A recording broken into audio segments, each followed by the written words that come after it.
September 1st, 1939. When German tanks rolled into Poland, the world didn't just wake up to a war. It woke up to a nightmare it had spent 20 years meticulously building. We often look at history as a series of sudden explosions, but the truth is, World War II wasn't just started, it was allowed to happen. Today on The Deep Dive, we're going to look back at the road to ruin, not just at the villains, but at the choices, the fears, and the blindness that led the entire world to the edge of the abyss. This is the story of how we sleepwalked into the deadliest conflict in human history. To understand the beginning, we have to go back to the end. November 11th, 1918. The guns of World War I fall silent, but the peace, it was a ticking time bomb. Germany was defeated, its Kaiser had fled, and its people were shattered. But almost immediately, a dangerous myth was born, the stab-in-the-back legend. The idea that the German army wasn't defeated on the battlefield, but betrayed by politicians at home. This lie became the foundation for everything that followed. Then came the Treaty of Versailles.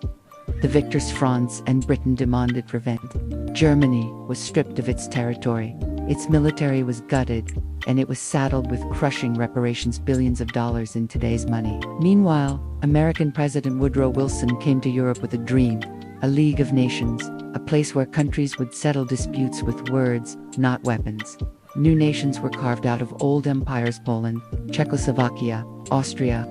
On paper, it looked like a new world order.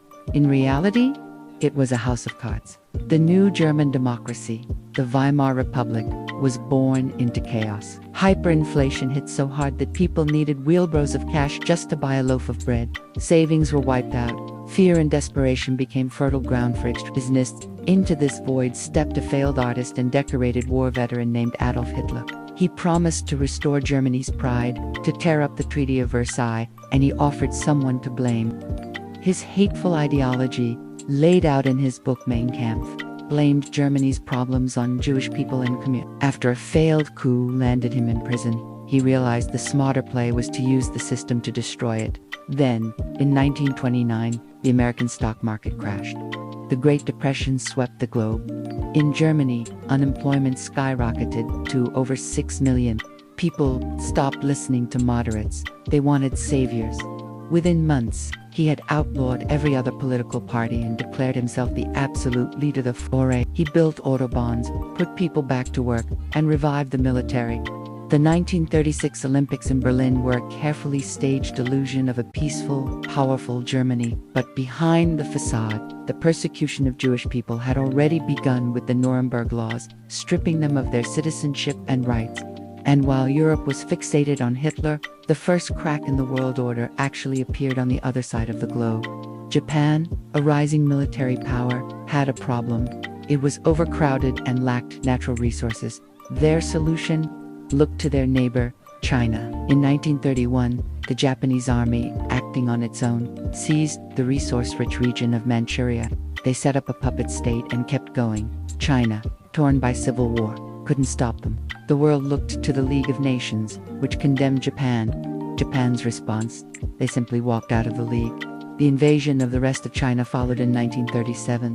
The war in the Pacific was brutal, marked by horrific atrocities like the Nanking Massacre. The League of Nations was revealed to be powerless. Aggression, it seemed, paid back in Europe. Another dictator was watching closely, Benito Mussolini in Italy. He promised to rebuild the Roman Empire. In 1935, he invaded the African nation of Abyssinia, Madande, Ethiopia. The Abyssinian emperor, Haile Selassie, made a desperate plea to the League of Nations. "It is us today," he warned. "It will be you tomorrow."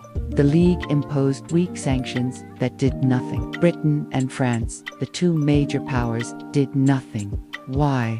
Because they were traumatized. World War I had wiped out an entire generation. Their economies were weak. Britain had run down its army. France built the Maginot Line, a massive series of fortifications, but it was a purely defensive mentality. They had the stomach to defend, but not to attack. They were desperate to avoid another war at almost any cost. That cost became clear in Spain. Hitler and Mussolini used it as a testing ground for their new tanks and planes, most infamously bombing the town of Guernica into rubble. The Western democracies, Britain and France wrung their hands and declared a policy of non-intervention. They stood by while a fascist takeover was enabled. To Hitler, this was proof that democracies were weak and would not fight. Emboldened, Hitler began to redraw the map.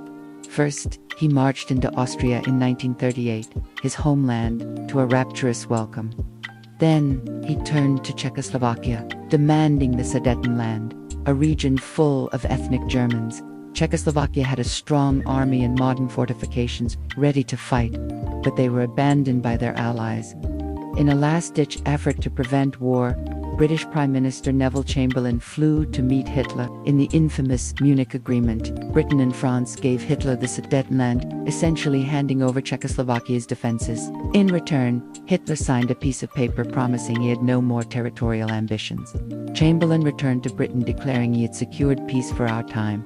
He was cheered as a hero. The policy of appeasement had reached its peak, but within months, Hitler broke his promise. He marched his armies into the rest of Czechoslovakia. For the first time, he had seized land inhabited by non-Germans. The illusion shattered.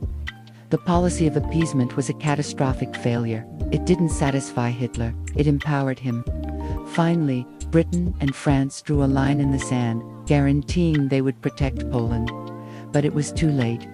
In a shocking twist that stunned the world, giving Stalin a buffer zone and Hitler a free hand to attack without fear of the Soviet Union. On September 1, 1939, the deal was sealed and the invasion began.